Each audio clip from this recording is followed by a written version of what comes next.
Ready, begin. Resolved. The 2008 election results were more a vote against Bush than for Obama. The 2008 election results of the 56th consecutive quadrennial United States presidential election, held on Tuesday, November 4th, 2008, the result was a win for Barack Obama, with 69,456,897 votes, and a loss for John McCain, who had 59,934,814 votes. If you agree that Americans did not like Bush and wanted change, then it is clear that the results of the 2008 election reflected people voting against Bush and not for Obama. It is an inevitable determination that Obama was elected due to Bush's failure in the office as President of the United States, rather than Obama's qualifications.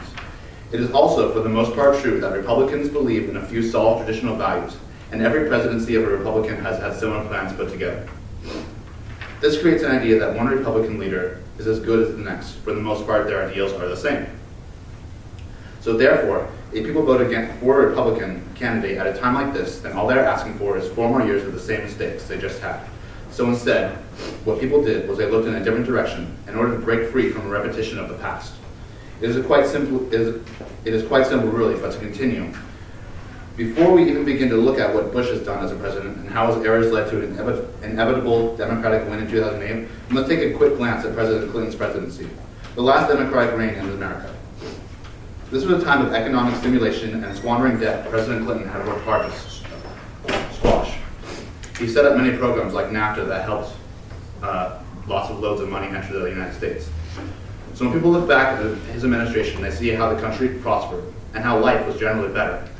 Then Bush comes in, and he begins to slowly roll back everything Clinton has done over his 2 terms. Therefore, wouldn't you think that during the 2008 election, when people looked towards whether or not to vote Democrat, they took into account the fact that the last time Republicans were in office, they rolled back every single thing that was going good for this country? Therefore, we simply vote against the Republicans. We are easily persuaded by whatever the Democratic side says. We are sucked into the Democrats' words easier than ever before. Now to advance the understanding of just how royally Bush messed up and made the Republican Party so hated in the first place. President Bush left office as one of the most unpopular presidents in all history. According to a News CBS New York Times poll showing Mr. Bush's final approval rating at 22%.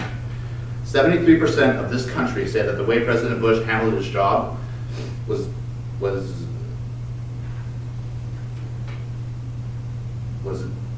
incompetent and an ignorant act.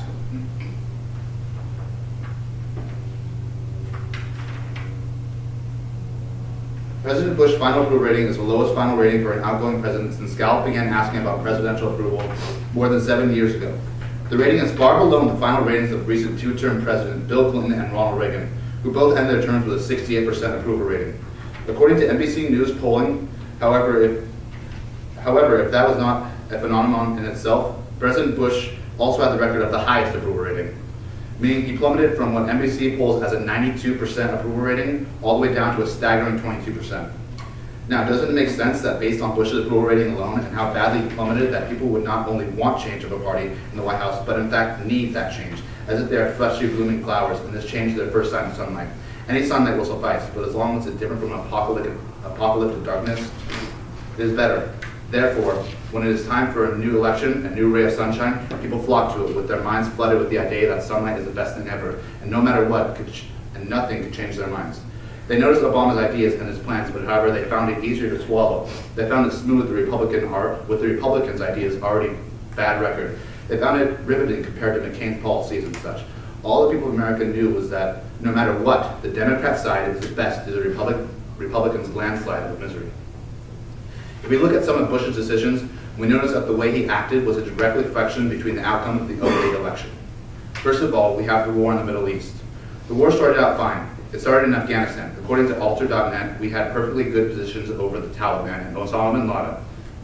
And then Bush got distracted by a shiny little object. That shiny little object being Iraq. And suddenly, according to the Washington Post, the war sucks somewhere around $10 billion a month out of our country's future, all because of President Bush. In addition, when we need money for a stimulus or need money for bailouts, we end up having to go so far into debt because our money is being spent on a war that Bush started. This war itself is unpopular at this point as well, and we find that McCain holds the threat to continue this war, as said in some of his political campaigns. This is one of the main deterrents away from the Republican Party. Once again, we find ourselves struggling to find any escape from another chance at a reign of presidency like that, a reign of presidency under a Republican Party. The next point that proves Bush's ultimate failure in sealing Obama's fate as president is an obvious one: Hurricane Katrina. They completely failed to manage the first large-scale emergency since 9/11. Despite all their big talks and hundreds of billions of dollars spent in homeland security over the years, this administration proved itself stunningly incompetent when faced with an actual emergency.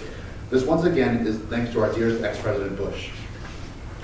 We can also point out that Bush's downfall, of course, in the economy. Many people say it was poor decision-making on his part, but if you look at it closely, you find something else. He did have his handful of ignorant calls, but for the most part, Bush was just following orders, following his cabinet's advice. He was just following Republican values and applying them to our economy, and it destroyed our economy. When you dig deeper into the subject, you find another underlying reason on why one would not vote for the Republican Party in the next election, and the reason is also related to the economy. We are in a very bad recession, and frankly, a Republican's way of doing things is no way to get us out of this recession. Just following where Bush left off, to be completely realistic about it, is that honestly what we need? I can answer to that. It is not, absolutely not what we need. And it's because of this reason, this lingering reason, that Obama won the 2008 election. There really is no other way to explain it. People were afraid of 4 more years of Bush, with McCain resembled. There was no way, which McCain resembled. There was no way the American people were about to do that. So in the end, when people on election day are given the task to choose between a Democrat and a Republican, the answer they will provide is stunningly obvious. They will vote against the Republican body. Who in their right mind will vote for a Republican Party that for the last 8 years has royally screwed over an entire nation? Instead, you vote against the Republicans, no matter who's behind the podium. 1 minute. People are not stupid, and there was never any way McCain could have truly won thanks to the tarnished sense President Bush has placed on the Republican Party.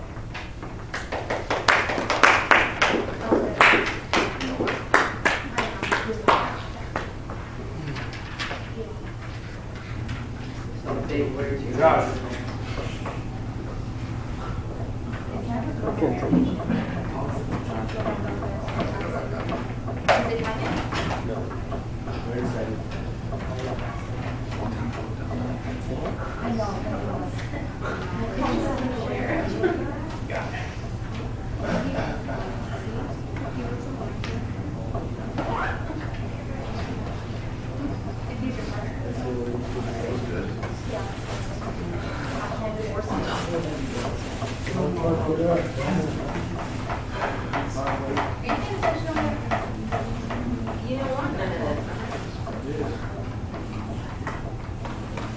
Alright, at the time.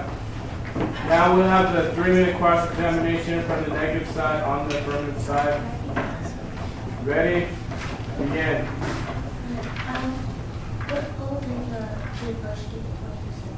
That was an NBC/New York Post poll. Taken in 2008. He resigned.